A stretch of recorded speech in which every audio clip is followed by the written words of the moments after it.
복된 주일입니다. 이 시간에 여기까지 나오신 여러분들 위해 하나님의 크신 은혜가 함께하기를 진심으로 기원합니다. 아울러 여러 가지 사정으로 영상으로 예배하는 모든 분들에게도 동일한 은혜가 함께하기를 기원합니다. 11월 마지막 주입니다. 어느덧 또 11월 한 달도 다 갔는데 한 달을 잘 마무리하고 12월 성탄에 달 때 또 하나님께서 우리를 위하여 그의 아들인 예수 그리스도를 보내신 것을 기뻐함으로 2020년 다사다난했던 2020년을 잘 마무리할 수 있는 그런 시간이 될 수 있기를 바랍니다. 오늘 말씀 읽기 본문은 역대하 34장과 35장입니다. 역대하 34장과 35장에는 남유다의 15번째 왕인 요시야에 대해서 나오고 있습니다. 요시야를 통해서 우리가 배울 것이 무엇인지 또 교훈받아야 될 것이 무엇인지를 깨닫는 시간을 갖도록 하겠습니다. 우리가 계속 10월부터 11월까지 남유다의 여러 왕들에 대해서 살펴보고 있는데 왜 자꾸 우리나라의 왕들도 잘 모르는데 우리나라 대통령 또 우리나라의 역사 우리나라의 여러 왕들도 잘 모르는데 왜 이스라엘의 또는 남유다의 여러 왕들을 자꾸 봐야 되는가라고 생각할 수도 있는데 또 이름도 비슷비슷해가지고 우리나라 이름하고 또 다른 이름이어서 비슷비슷해서 헷갈린다 잘 모르겠다 어렵다라고 생각하실 수 있는데 그것을 왜 읽어야 되는지를 잘 알고 말씀을 들으면 좋겠다 생각이 듭니다.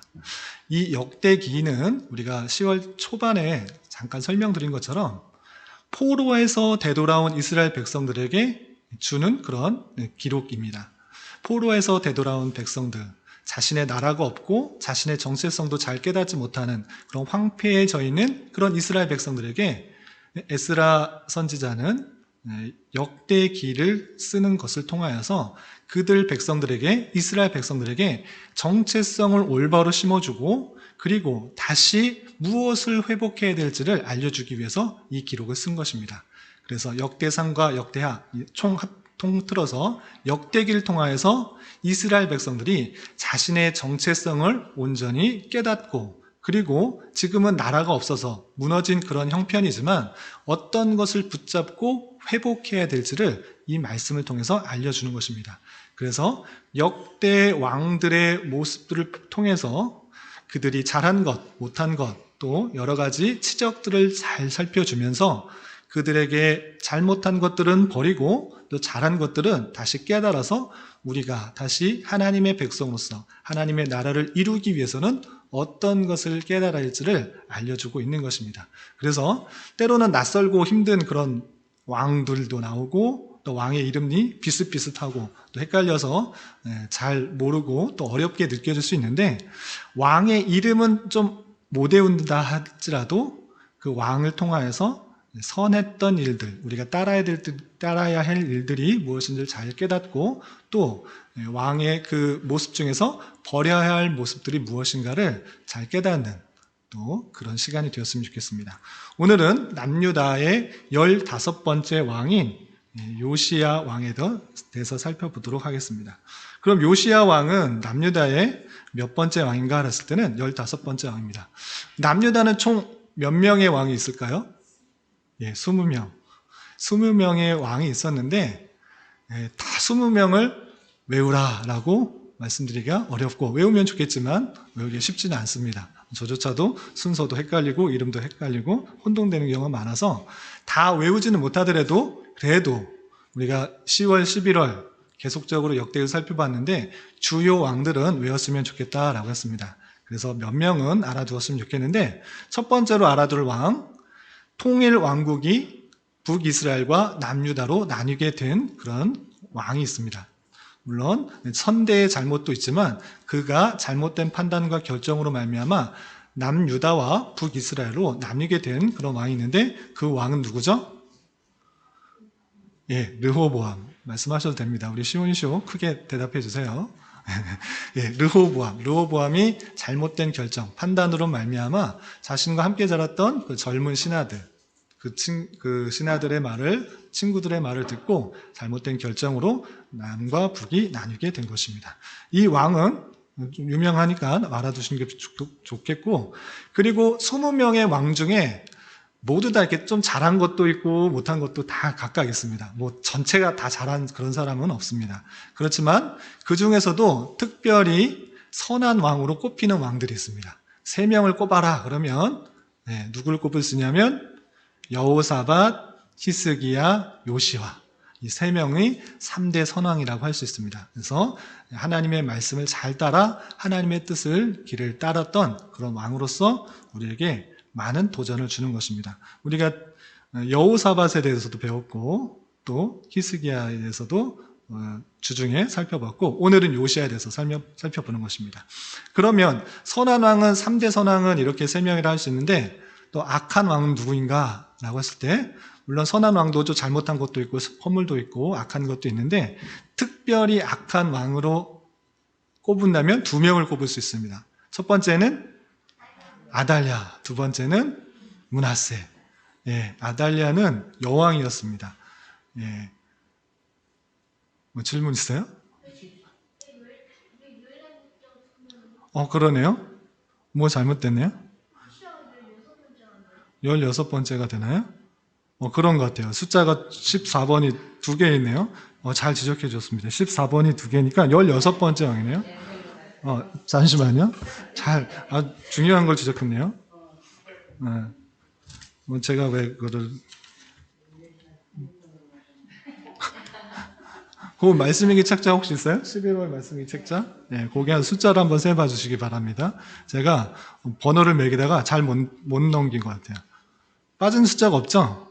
1, 2, 3, 4, 5, 6, 9, 12, 15. 16번째 왕이네요. 제가 14번을 2번 했기 때문에 잘 지적해 줬습니다. 저의 실수를 잘 지적해 줬습니다. 14번, 그 다음에 15번, 16번, 16번째 왕입니다. 잘 지적해 주셔서 감사합니다. 우리 시오. 그래서 아달랴는 여왕이었는데 아버지가 누구였을까요? 아버지 어머니가 혹시 아세요? 아시아.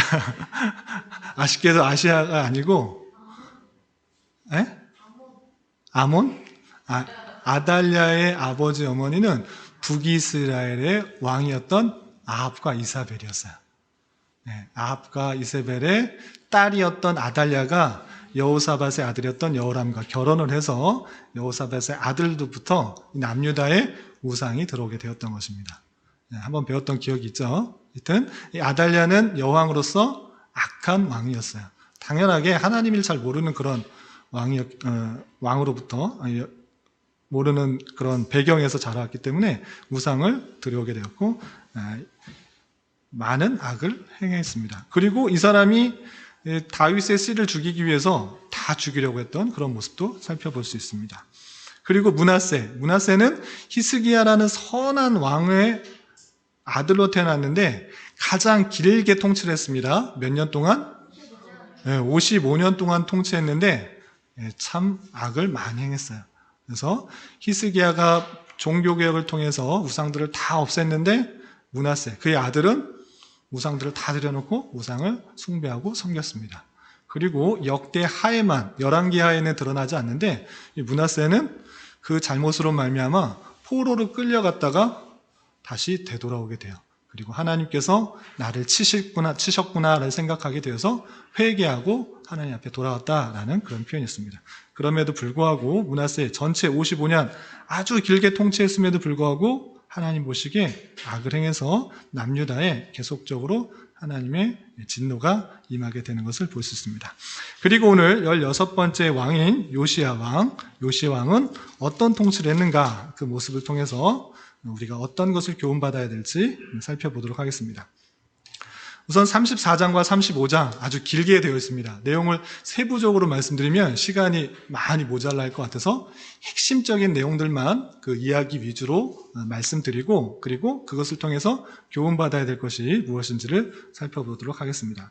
우선 1절과 2절에서는 요시야 왕이 몇 살 때 올랐고 왕위에 올랐고 몇 년 동안 통치했는지를 알려주고 있습니다.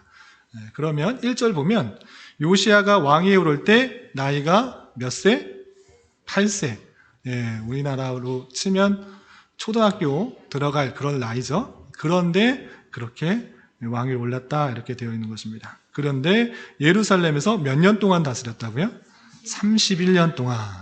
31년 동안 총 39세까지 살고 죽게 되는데, 그 31년 동안의 통치를 전반적으로 평가할 때 잘했다, 못했다?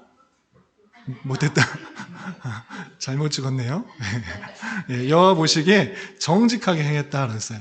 아까 3대 선왕이라고 그랬잖아요. 요시야 왕이. 3대 선왕입니다. 이제 이후로 나오는 왕들은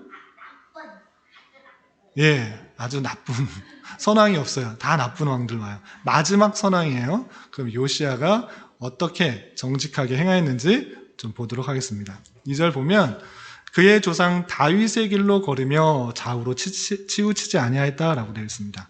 다윗의 길, 다윗은 어떻게 행했습니까?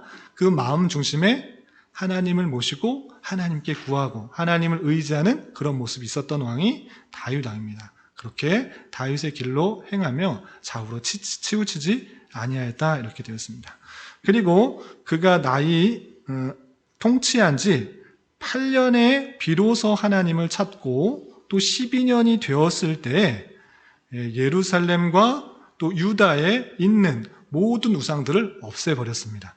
그래서 산당들, 아세라 목상, 아로새기 우상, 부어 만든 우상, 각종 우상들이 그 나라에 흩어져 있었는데 그 모든 상당들과 우상들을 다 없애버리게 되었습니다.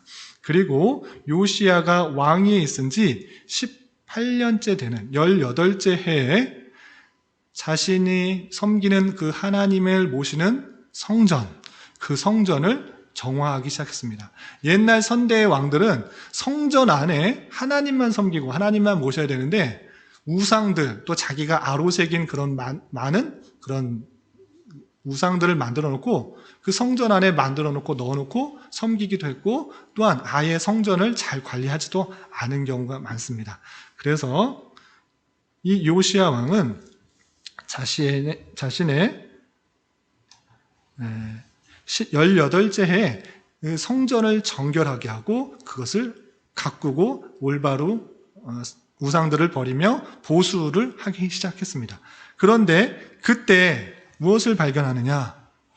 대제사장인 hil기야라는 그런 사람이 있었는데, 제사를 드리는 사람 중에 가장 책임이 있는 사람, 그 대제사장인데, 그 대제사장 hil기야라는 사람이 성전을 보수하고 성전을 깨끗이 하고 성전을 정화할 때 hil기야라는 사람이 모세가 전한 여호와의 율법책을 발견했어요. 그럼 여기가 모세가 전한 여호와의 율법책이 어떤 책일까요? 모세가 전한 창세기? 그냥 율법책이에요. 모세가 전한 율법책, 여기서는 모세오경을 뜻하는 것입니다. 모세오경을 그 여호와의 전에 묻혀놓고 그것을 잘 간수할 수 있도록 했는데, 위에 선대 사람들은 그것들을 잘 찾지 못했어요. 그리고 관심도 없어서 그게 있는지 없는지 관리도 잘 되지 않았어요. 그런데 그 성전을 잘 깨끗이 정리하고 또 우상들을 치워버리고 하나님을 섬길 수 있게 잘 하려고 하자 hil기야가 모세가 전한 여호와의 율법책 모세오경을 온전히 발견한 것입니다. 그래서 hil기야, 대제사장 hil기야는 그것을 누구에게 줬냐면 서기관 사반한테 그것을 전해줘요. 서기관 사반은 어떤 사람이냐면 하나님의 말씀을 다 받았을 때 그것이 잘 전해줄 수 있도록 열심히 그 성경책을 받아 적고 옮겨 적는 그런 역할들을 하는 사람이 서기관입니다. 그 서기관 사반한테 주어서 서기관 사반은 다시 요시야 왕에게 가져가는 거예요. 그래서 요시야 왕에게 대제사장 hil기야가 성전을 정화하다가 성전을 수리하고 보수하다가 모세가 전한 율법책, 그 모세오경을 발견했습니다. 이렇게 말을 하고 그것에 무엇이 써있는지 읽어주기 시작했어요. 그러자 요시야 왕은 그것에 쓰여있는 그 말씀을 듣자 자신의 옷을 찢고 자신을 회개하기 시작했어요.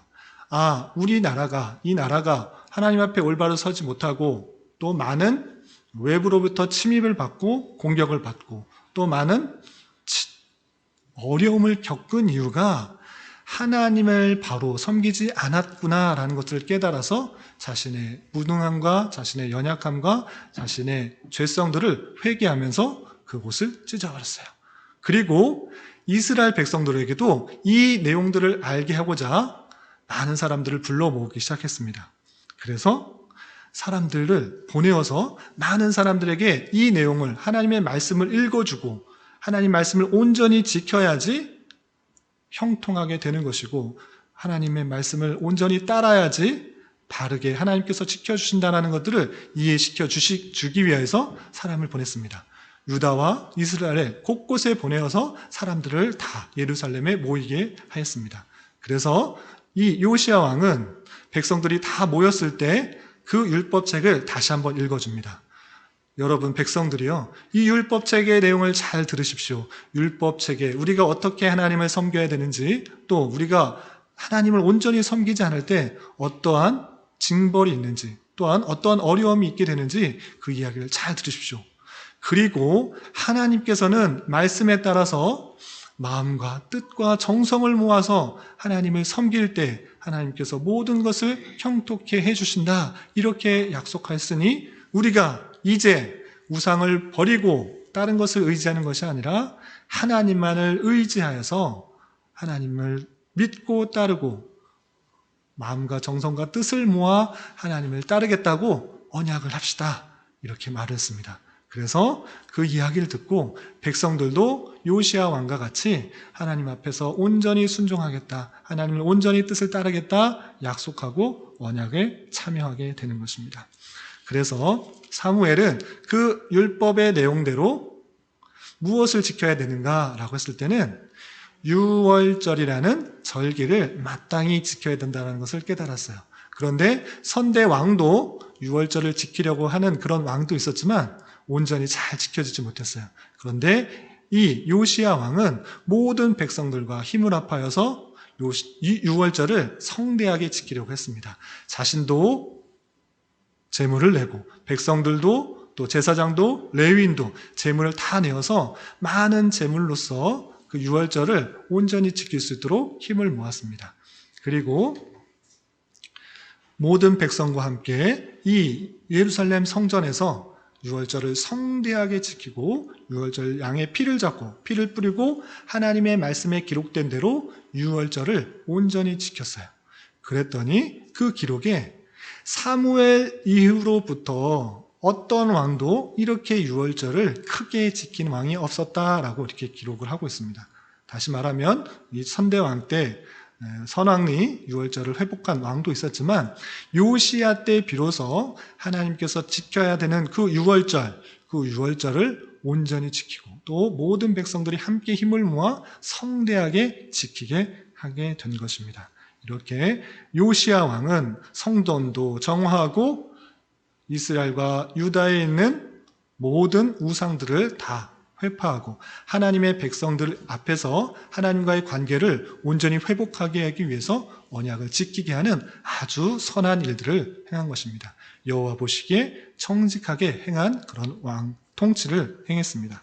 그런데 이러한 요시야 왕도 여전히 연약함이 보이는 것입니다.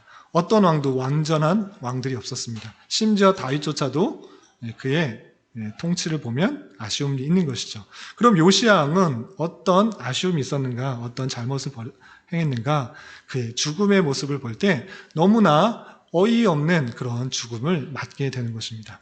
어떤 일이 있었냐면 그때 당시에 아수르, 이스라엘의 북쪽에 있는 그런 나라가, 힘 있는 나라가 있는데 이 아수르라는 나라가 굉장히 힘이 세졌습니다. 그래서 그 힘이 세지자 계속적으로 남하여서 그 아래에 있는 나라들을 공격하기 시작했습니다. 그래서 남유다의 북쪽에 있는 북이스라엘도 이 아수르에 의해서 멸망을 하게 됩니다. 그리고 계속적으로 남하할 때 남유다까지 공격을 해오는 모습을 볼 수 있었습니다. 그런데 하나님의 크신 도움으로 히스기야의 기도로 그 남하하던 그 아수르가, 그 군대가 18만 5천 명이라는 숫자가 모두 하룻밤에 다 죽게 되었습니다. 그리고 그 아수르는 다시 고국으로 돌아가서 세력이 계속적으로 약해졌습니다.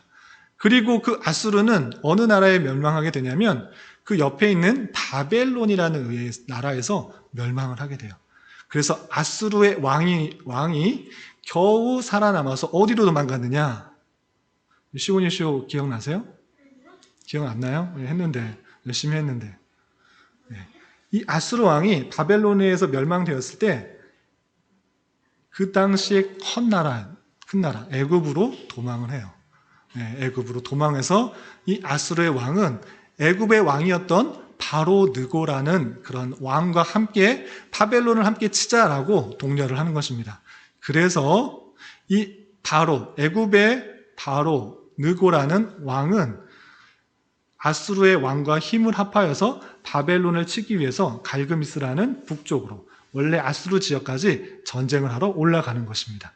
그런데 갑자기 요시야가 어떻게 했느냐? 자신과 상관없는 이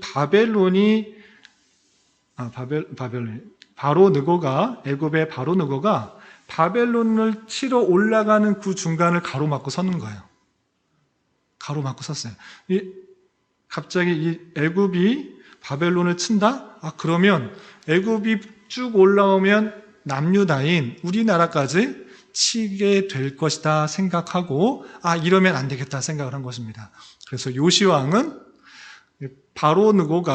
애굽 왕 바로 느고가 바벨론을 치려 할 때 아수르의 왕과 함께 바로 느고를 치려 올라가는 도중에 그 길을 막고 섰어요. 그리고 그 바로 느고를 향해서 너 전쟁하지 마라. 그쪽으로 올라가지 마라. 그렇게 길을 막아서 전쟁을 치른 것입니다. 하나님께 묻고 그렇게 하는 것이 아니고 자기 생각에 자기 판단에 애굽이 바벨론까지 올라가면 당연히 이 남유다도 애굽의 손에 빠지겠구나라고 생각한 나머지 그 올라가는 길을 막고 그 전쟁을 선포했어요. 오늘 올라가지 마라. 우리를 치고 가라. 이렇게 말을 했던 것입니다. 그때 애굽의 바로 느고 왕은 유다 왕 요시야에게 말했어요. 나는 너와 상관없다. 나는 아수르 왕의 도움을 받아서 바벨론을 치러 가는 것이지 너희는 상관없다. 너희는 가만히 있어라. 나는 하나님의 명령을 따라서 바벨론을 치러 가는 것일 뿐이지 너를 치려는 마음 전혀 없다. 너희는 그냥 돌아가라. 이렇게 말을 했습니다. 그런데 유다 왕 요시야는 그 말을 듣지 않았어요. 하나님이 그렇게 하지 않았다고? 그런 거 없다. 나는 너희들을 보내지 못하겠다라고 해서 이 무기또라는 그 가는 길목을 막아서 전쟁을 치렀던 것입니다. 그럴 때 전쟁을 치렀을 때 애굽과 요시야의 군대 누가 이겼을까요?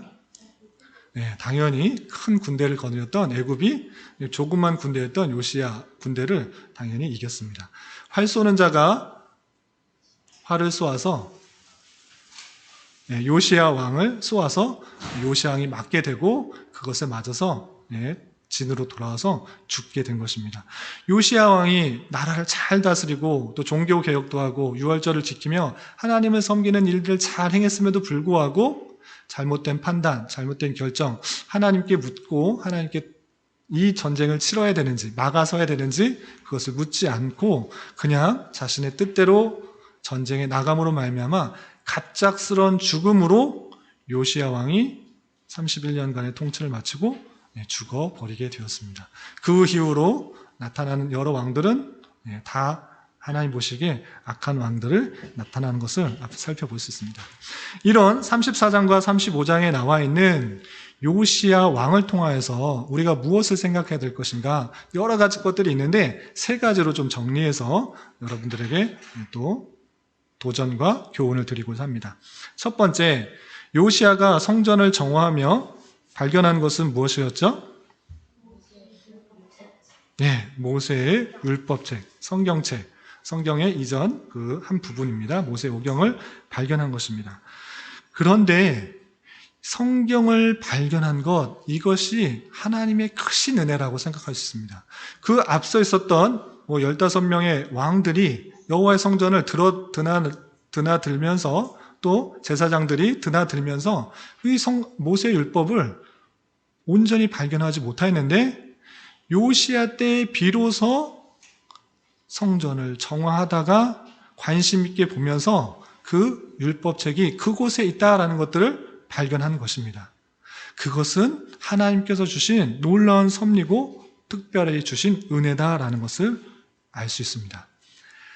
그 율법을 통해서 어떻게 살아가야 되는지를 깨닫고 그것에 맞춰서 종교 개혁을 할 수가 있었던 것을 볼 수 있습니다. 이것을 통해 기독교의 핵심이 무엇인가를 잘 깨달아야 되는데 그것은 다름 아니라 하나님의 말씀이라는 것입니다. 기독교는 말씀의 종교라는 사실들을 잘 기억해야 됩니다. 하나님을 섬긴다, 하나님을 예배한다, 하나님을 따른다고 하면서 잘 들어주세요. 하나님의 말씀을 읽지 않는다고 하면 그것은 하나님을 온전히 섬기는 것이 아닙니다. 그냥 내가 섬기고 싶은 그런 신앙 중에 내가 섬기고 싶은 신 중에 하나를 만들어 놓고 그냥 섬기는 종교일 뿐인 것입니다. 하나님께서 우리에게 올바로 생활하고 올바로 구원 얻고 또 올바로 삶을 살아가기 주신 유일한 방편은 하나님의 말씀이라는 것입니다. 신비한 어떤 계시나 신비한 어떤 특별한 것이 나오는 것을 바라는 것이 아니라 이미 우리는 어떻게 살아가야 될지를 말씀을 통해 주셨다는 사실들을 잘 알아가야 하는 것입니다. 하나님을 섬긴다, 신앙생활을 한다, 그 말씀의 중요성을 깨닫고 말씀을 가까이 하고 말씀대로 살아가는 노력이 중요한 것입니다. 그런데 우리는 어떻습니까? 우리의 모습은 어떻습니까? 정말 가까운 곳에 성경책, 말씀은 있지만 정말 말씀을 가까이 하고 그 말씀대로 살아가려고 하고 있습니까? 그렇지 않고 내 생각에 따라서, 내 생각과 형식에 따라서 신앙생활을 한다고 하면 그것은 내가 만든 하나님을 만들어 놓고 내가 원하는 하나님을 만들어 놓고 하나님을 섬기는 것일 뿐이지 기독교는 아니라는 사실들을 주의해야 될 것입니다. 우리 주변에 쉽게 성경책, 말씀을 가까이 할 수 있다는 것 하나님께서 우리에게 주신 큰 은혜입니다. 그런데 그 은혜를 잘 모르고 가까이 하지 않고 읽지 않고 그것에 따라 교훈받지 않고 그냥 내가 원하는 하나님을 섬기고 있지 않은지 내가 만들어 놓는 신을 그냥 섬기고 있지 않은지를 되돌아보면서 하나님의 말씀을 가까이 하여 그 말씀대로 삶을 고쳐가며 생활할 수 있는 저와 여러분이 되어야 될 것입니다. 그 말씀에 따라 늘 개혁하고 고쳐가는 것이 개혁교회인 것입니다. 형식과 습관, 내가 오랜 동안 그냥 생활해왔었던 대로 신앙생활하는 것이 아니라 하나님의 말씀에 비추어 봐서 내가 바꾸어야 될 것이 무엇인지를 늘 고민하며 바꾸어 갈 수 있는 저와 여러분 되시기를 주님의 이름으로 부탁을 드립니다. 그리고 또 요시야가 율법책을 발견하고 행한 행동이 무엇인가 생각해 봤으면 좋겠습니다. 여러 가지 것들이 있는데 세 가지로 정리할 수가 있습니다. 요시야가 율법책을 발견하고 행한 첫 번째 행동 어떤 것이죠? 교환에 있는데 주보에 있고 교환에 있는데 첫 번째 사반이 여호와 율법책을 읽자 요시야가 옷을 찢었어요. 옷을 찢은 이유가 뭐죠? 네? 기뻐가지고 기뻐가지고 네? 억울해서 네? 네, 자신의 죄를 고백하며 자백하며 안타까움을 표현하는 거예요. 네, 오늘날에 있어서 옷을 찢는 경우가 별거 없어서 잘 이해가 안 될 수 있는데 옛날에 성경의 모습을 보면 자신의 죄를 안타까움을 표현할 때 이렇게 찢는 거예요. 그래서 하나님의 말씀을 들었을 때 내가 정말 죄인이구나를 깨닫는 거예요. 하나님 말씀대로 올바로 살지 않았구나는 깨닫는 것입니다. 그래서 요시야는 하나님의 말씀을 쭉 읽었을 때 정말 내 멋대로, 내 생각대로, 내 판단대로 살았구나를 생각하면서 그로 말미암아 하나님께서 나에게 주신 징벌이 있구나, 나에 대해서 주신 그런 채찍이 있구나를 생각하면서 옷을 찢었던 것입니다. 하나님의 말씀을 들으면서 깨달아야 되는 것 첫 번째가 무엇이냐? 그것은 내 자신의 죄인 되는 것을 발견하는 것입니다. 하나님의 율법이 없으면 모든 사람이 나는 잘 살아간다 생각합니다. 어떤 사람도 너 죄인입니다. 당신은 죄인입니다. 이렇게 말할 때 난 죄 지은 적 없습니다. 하나님의 법들을 봤을 때 나는 죄 지은 거 없는데 자꾸 왜 죄인이라고 그러냐. 당신이나 죄인인가 보다 라고 하면서 자신의 죄성들을 바라보지 못합니다. 그렇지만 하나님이 주신 그 말씀, 그 율법에 근거하면 우리가 얼마나 죄인인지, 우리 심령, 실명이 얼마나 더럽고 타락했는지를 잘 바라보게 되는 것입니다. 하나님께서는 단순히 도적질하지 말고, 간음하지 말고, 탐내지 말고 이런 정도의 수준을 원하는 것이 아니라 그 마음속 깊은 곳까지 하나님을 사랑하여 주고 이웃을 사랑하고 마음속에 나쁜 마음, 간음한 마음, 그 모든 것까지 근하는 모습을 볼 때 우리 스스로의 힘으로는 얼마나 타락하고 부패하고 하나님의 뜻대로 살아갈 수 없는 존재인가를 깨닫도록 하는 것입니다. 그래서 말씀을 들어야지, 말씀을 온전히 들어야지 내가 죄인인지를 깨닫는 것입니다. 그래서 말씀을 통해서 가장 먼저 깨달아야 될 것은 내가 얼마나 죄인이고 부패하고 타락했는지를 하나님 앞에서 정직하게 깨닫는 것이 필요한 것입니다. 요시야도 그 말씀 이전에는 자신이 얼마나 죄인인지 몰랐을 거예요. 나 선한 일들 많이 했는데 우상들 다 없애고 또 우상들을 섬기는 제사장도 다 없애고 다 강하게 하나님 뜻대로 행한 것 같았지만 하나님 말씀을 차곡차곡 읽어볼 때 내 자신이 얼마나 무능하고 내 자신이 얼마나 죄인인가를 깨닫도록 된 것입니다.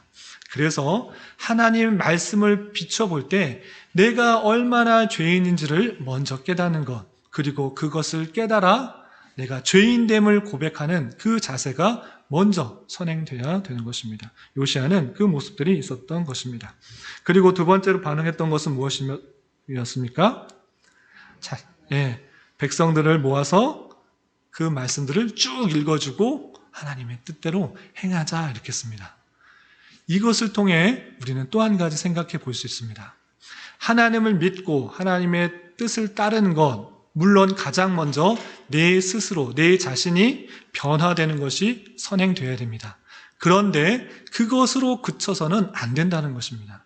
그냥 하나님 믿고 나 구원받았으니까 나 올바로 신앙생활 하면 돼, 나 하나님 말씀대로 그냥 살아가면 돼 하고 끝나는 것이 아니라는 것입니다. 그렇게 변화된 삶은 우리 주변 사람에게 똑같이 그 말씀대로, 하나님이 원하시는 그 말씀대로 살아가기를 함께 힘쓰고 노력해야 된다는 것입니다.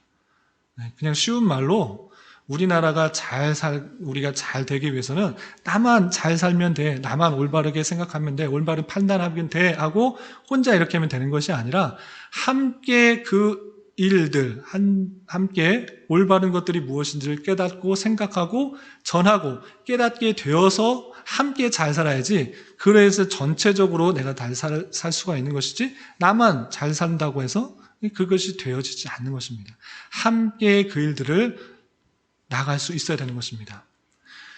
하나님께서는 여러분들 한 명 한 명을 통해서 복음이 전파되게 하셨을 뿐만 아니라 진리의 말씀을 나를 통해서 주변 사람에게, 우리 가족에게, 우리 친구에게, 우리 이웃에게 전할 수 있는 모든 사람에게 전할 수 있도록 사명을 주셨다는 그 사실들을 잊지 말아야 될 것이에요. 주 예수를 믿으라, 그리하면 너와 내 집이 구원을 받으리라 라고 했던 그 말씀의 속뜻은 예수 믿는 그 한 사람을 통하여서 하나님께서는 복음이 전파되게 하시고 그 가정에 하나님의 말씀이 전하게 되는 수단으로 사용하신다는 그 사실들이 있다는 사실들을 잊지 말아야 될 것입니다. 내 자신만 올바른 신앙생활하고 올바른 구원을 얻었다 생각하지 마시고 우리 주변에게, 아직 하나님의 말씀을 듣지 못한 사람에게, 진리의 말씀을 듣지 못하는 사람에게, 올바른 말씀을 들어보지 못한 사람에게 함께 그 말씀을 전하고 함께 나누어서 하나님의 나라의 회복을 함께 있을 수 있는 저와 여러분이 되시기를 주님의 이름으로 부탁을 드립니다. 그리고 세 번째 율법책을 발견하고 행한 행동, 어떤 것이 있었죠? 유월절을 지켰습니다. 유월절 전에 지킨 왕도 있었지만 아주 성대하게 모든 백성들이 함께 지낼 수 있도록 그렇게 행했던 것을 볼 수 있습니다. 그런데 이 말씀을 읽고 무엇을 생각하는지가 중요한 것입니다. 유월절을 왜 행해라고 했는가? 그 이유가 중요한 것입니다. 이스라엘 백성에게 있어서 가장 큰 명절 중에 하나가 유월절입니다. 유월절은 어떤 명절이냐면 이스라엘 백성들이 애굽에서 종 노릇하고 있을 때 하나님께서 10가지 재앙 중에 마지막 재앙이 장자의 죽음이었습니다. 장자의 죽음의 재앙을 통하여서 이스라엘 백성들이 구원된 것을 기념할 수 있도록 한 것이 이 유월절입니다.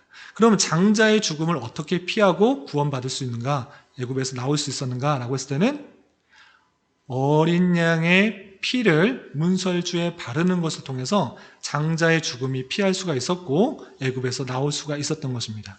그것을 영원토록 잊지 않기 위해서 이스라엘 백성들은 반드시 유월절을 지키도록 했는데 그것의 의미를 아는 것이 중요합니다. 그것은 다름 아니라 이스라엘의 백성의 구원은 그들의 힘, 그들의 노력, 그들의 열정, 그들의 어떠한 것으로 구원받는 것이 전혀 아니라 오직 하나님의 은혜로 구원받는다는 사실들을 잊지 않도록 하기 위해서 유월절을 지킨 것입니다. 기독교는 열심의 종교, 인간의 노력을 요하는 종교가 아닙니다. 오직 하나님의 은혜의 종교인 것입니다. 우리의 선행으로, 우리의 열심으로, 우리의 어떤 것으로도 하나님의 그 공의를 만족시킬 수가 있는 것이 아니고 하나님께서 택하신 백성에게 거저 주시는 은혜인 것입니다. 그 은혜를 깨닫게 해주시기 위해서 주신 것이 무엇입니까?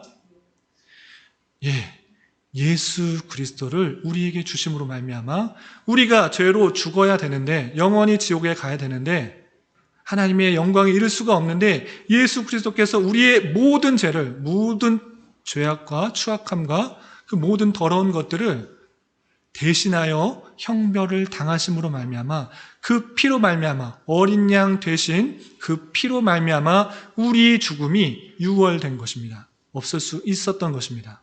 그렇기 때문에 우리는 오직 예수 그리스도의 은혜로 보혈의 피로 말미암아 죽음에서 건져내는 영원한 천국에 주님과 영원히 살 수 있다라는 그런 은혜를 받았다라는 것들을 기억해야 되는 것입니다. 기독교는 은혜의 종교입니다. 우리의 열심과 노력 물론 중요하지만 그것으로 구원받는 것이 아니라 하나님께서 택하신 백성에게 주시는 그런 놀라운 은혜의 종교로 말미암아 구원받았다는 그 사실들, 그것을 잊지 않도록 유월절을 허락하신 것입니다. 우리가 하나님의 은혜로 예수 그리스도의 보혈의 피로 구원받았다는 그 사실들로 기뻐하며 감사하며 늘 주님께만 영광 돌릴 수 있는 저와 여러분이 되시기를 주님의 이름으로 부탁을 드립니다. 마지막으로 살펴볼 것은 요시야가 어떤 실수를 하였는가 하는 것입니다. 요시야 참 선하게 하나님의 뜻을 행하고 또 쫓고 행했지만 그 마지막의 결말이 너무나 아쉬운 것입니다. 그 결말은 하나님께 물어보지도 않고 자기의 생각과 판단에 따라서 애굽의 바로 느고 왕이 바벨론을 치러 갈그미스로 올라갈 때 이거는 가만히 두면 안 되겠다. 그러면 우리나라가 남유다가 애굽의 속국이 될 가능성이 높다 생각하며 하나님께 뜻을 묻지도 않고 그냥 자기의 열심과 노력으로 그 바로 느고를 막아서다가 오히려 화살에 맞고 죽게 된 것을 볼 수 있습니다. 그러한 것과 마찬가지로 우리 삶에 적용해 볼 때 우리의 열심, 하나님에 대한 열심, 하나님에 대한 헌신, 하나님에 대한 봉사, 하나님께서 은혜로 구원해 주신 것에 대한 기쁨과 감사로 열심히 행하는 것 아주 중요한 것입니다. 그런데 그러한 것이 자칫 내 생각과 내 의도가 앞서는 경우가 종종 있는 것입니다. 나는 교회에서 열심히 봉사하고 또 섬기고 행하려고 했지만 그것이 가만히 보면 하나님께서 원하시는 것인가를 뛰어넘는 하나님의 때에 하나님의 방법으로 하나님께서 역사하실 것들을 뛰어넘어 내 생각과 내 판단과 내 욕심에 따라 행하게 됨으로 말미암아 오히려 하나님의 역사를 가리우고 하나님의 은혜를 가리우게 되는 경우가 종종 발생할 수 있다는 사실인 것입니다. 이런 말씀을 대하면서 하나님을 행할 때 열심과 헌신과 충성으로 행하는 것 중요하지만 그 열심이 자칫 하나님의 의도, 하나님의 뜻을 묻지 않고 행하는 자기 열심이 되지 않도록 늘 삼가 살펴봐야 될 것입니다. 그러기 위해서는 늘 하나님 앞에 구하고 하고자 하는 것이 내 욕심과 내 뜻은 아닌지 되돌아보면서 늘 점검하면서 내 뜻과 내 욕심, 내가 계획한 것들을 이루기보다는 하나님의 뜻이 무엇인지를 밝히고 하나님의 뜻을 이루어내는데 힘써야 될 것입니다. 이러한 삶을 살아갈 수 있는 저와 여러분, 우리 모두가 될 수 있기를 진심으로 기원합니다. 기도하겠습니다. 하나님 아버지 감사합니다. 오늘 말씀을 통해서 요시아의 종교개혁과 또한 그가 죽음 이유에 대해서 살펴보았습니다.